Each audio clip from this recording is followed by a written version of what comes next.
আজ রবিবার, পেট পুড়ে ভুরিভোজ খাওয়ার বার।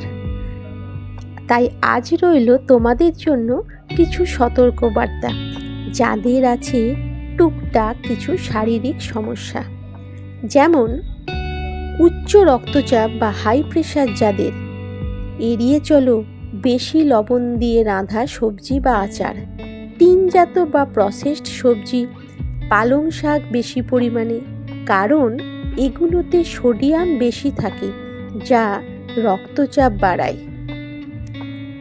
গ্যাস্ট্রিক আলসার যাদের আছে তারা এড়িয়ে চলো বাঁধাকপি, ফুলকপি, মূলো, কাঁচা পেঁয়াজ। এতে ফাইবার, র্যাফিনোজ ও সালফার যৌগ বেশি থাকায় অ্যাসিডিটি বাড়ায়, তাই পেট জ্বালা ও ব্যথা বাড়ে। কিডনি পাথর যাদের, এড়িয়ে চলো পালং শাক, ঢ্যাঁড়স, টমেটো।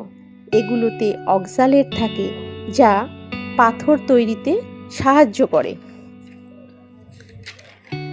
যাদের আছে গেঁটে বাত বা ইউরিক অ্যাসিড বেশি, তারা এড়িয়ে চলো মাশরুম, পালং শাক, মটরশুঁটি ও ফুলকপি। এগুলোতে পিউরিন থাকে যা ইউরিক অ্যাসিড বাড়াতে সাহায্য করে।